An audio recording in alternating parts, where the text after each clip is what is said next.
was last year when the summer was reaching its end, and the wildfires in California were raging on, turning the once beautiful forests of the state into charred black lands of desolation.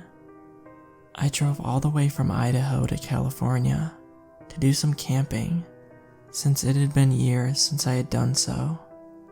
This was one of the few things that I did to get as affordably far away, enough from my hometown, and had the chance to be free from the stuff I had to deal with back there. Why California? The state had much better campsites in my opinion, even good ones that weren't as hugely and commonly known like Yosemite, and that were still open despite the fire raging on. But after that one night conversing with that stranger, I don't think I'll ever camp anywhere in that state ever again. I had already been camping at Devil's Meadow for a few days. This little campsite, which was a bit northwest of Death Valley, was a favorite of mine, mostly because of the somewhat secluded area in the desert, but also because of the folklore behind it that went as far back as when it was first established in August of 1951. Apparently, the very few Native Americans who knew of the place avoided it, saying that it was a portal to a dark world. Those who set up camp there noticed odd things like a peculiar scent of a concoction of burning leaves and the salty smell of the ocean. At first, it was barely noticeable, but the owners who lived at the campsite noted that the scent got gradually stronger with every passing year. Another thing was what sounded like someone in boots walking on the dirt of the campsite as people tried sleeping in their tents at night. Also, most of the people who camped at Devil's Meadow had unsettling dreams of an inky black silhouette of a man with long raggedy hair who was in a tattered trench coat and had glowing white eyes. They would hear the man whisper in a deep hoarse voice strange and ominous things. After they'd wake up, they'd forget exactly what he said, but remembered the uneasy feeling of when the man would speak. Those who established the place and first camped there thought it was the devil himself, hence the name of the place. But they weren't too scared to abandon the place. Plus, the night sky was always filled with stars of the cosmos above. It was serene, yet at the same time, somewhat unsettling, if that makes any sense. I never heard the footsteps, but I did sometimes smell that weird burnt leafy saltwater smell, and I would get some of those unsettling dreams of the devil. But let me tell you, the man that enters uninvited in people's dreams there at Devil's Meadow is not the devil. He's something else. How do I know this?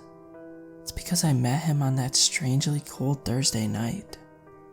I was sitting on my folding chair at the small campfire I made because I wasn't able to sleep at all, forcing myself to stay up and see if I could hear those footsteps. Simply waited until it was past 11 p.m. 5 minutes left until 11 o'clock. My hands were hovered over the fire as I thought about how mundane my life was, how I was tired of repeating the same thing every day and every week, how long I'd be able to do this, and if camping would start becoming dull and cease helping me de-stress from the stuff of my everyday life.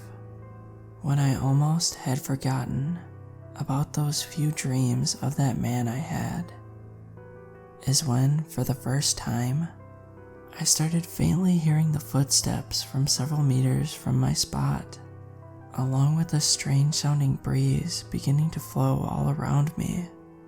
like a light vortex of distant howling wind.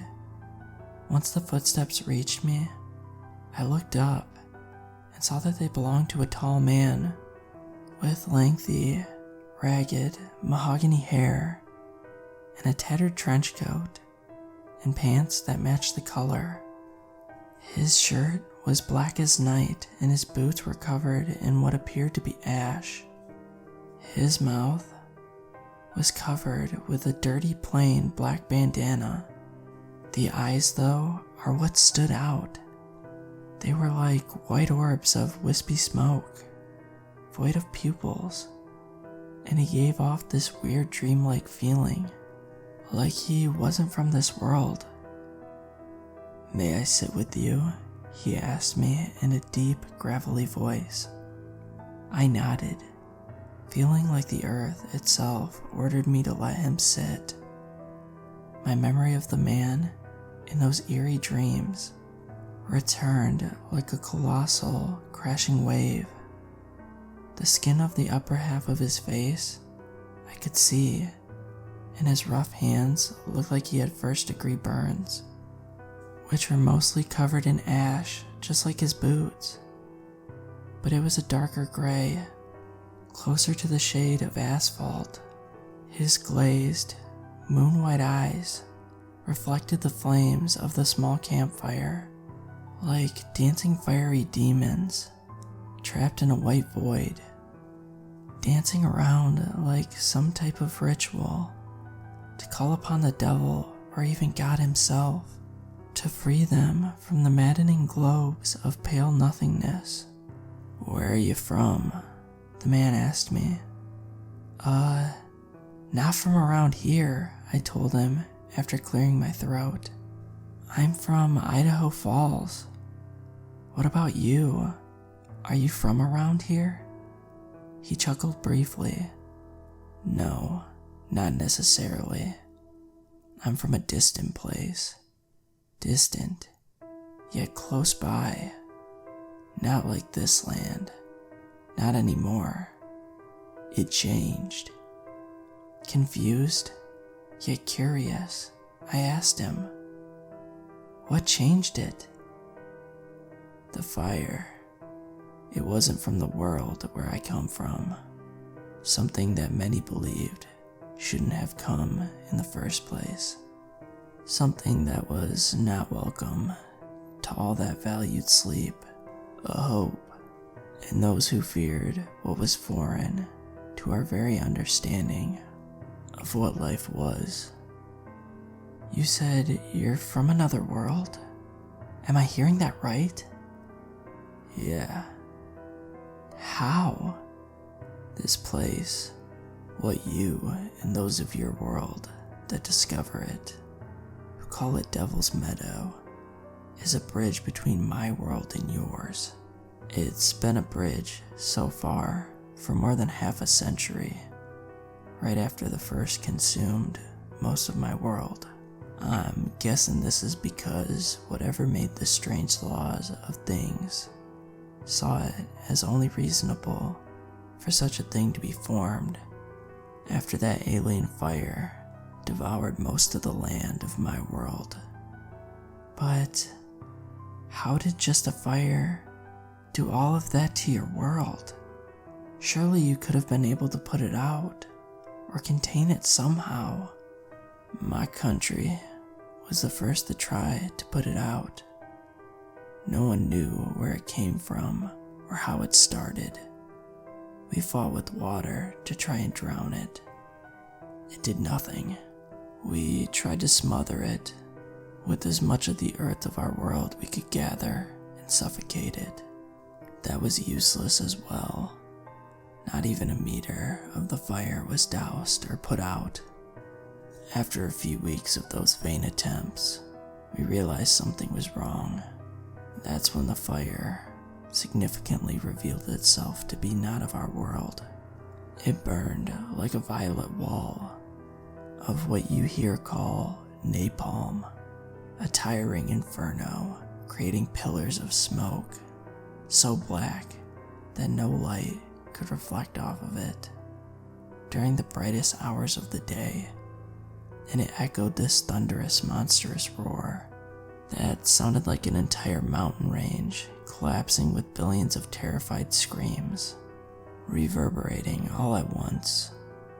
I was part of a vast combat force similar to your people's firefighters, yet we used different tools. However, we soon ended up having to use weapons, not for the fire, but for what came out of it. What do you mean? What came out of it? A nameless fear began creeping through my body, causing the hairs on my arms to rise.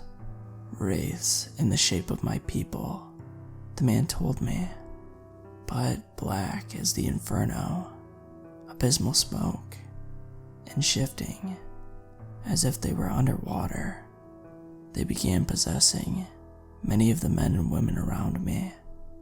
Once those specters entered their hosts, they burned the flesh so much that they became walking charred corpses, with eyes burning with the same intense overworldly flame. Then they'd begin spewing liquid fire onto anyone unfortunate enough to be in their proximity, or out that were caught out in the open. Their victims' bodies were reduced to ash, but these hellish walking corpses of death was not the only threat that came out of the fire. Black, violently squirming masses of tendrils, the shape of your world's largest bears, would float eerily out of the fire and into any nearby town, and would phase through homes, absorbing the unsuspecting poor souls. Its size would increase, and the hands of its victims would reach out towards the living to pull them in, to join their terrifying agony that those unholy things would inflict on those that they'd absorb. Nothing could do any harm upon these nightmarish beings, and those that survived, who looked too long into the fire, they tried fighting, became mad with terror. They were left alone by the abominations that came out of the alien inferno, probably because the fire had already taken them, taken their minds, that is. So, you're telling me that you guys couldn't kill any of these things? Yes, nothing could save us. Even with every nation fighting against the fire, nothing could be done to stop it, and the horrors that were let out upon our world. We all began to lose hope, and fear began to be the only emotion we ever felt. Dreams turned to nightmares. Cities were consumed. Millions were either possessed, incinerated, or absorbed. Hundreds took their lives in unshaking dread of what would inevitably fall upon them, and those remaining fled to the islands miles off of the coast of the mainland. That nightmarish inferno hasn't reached the beaches of the mainland yet, but when they do, they'll burn through the sea towards the islands and swallow them as well. And after they are devoured, your world will befall the same fate. What? I gasped, that fear from earlier growing stronger. But how? How can a fire cross into my world from yours? That's not physically possible. Maybe you don't believe it, the stranger said to me. But I tell you that this fire is not like any other fire your world has experienced.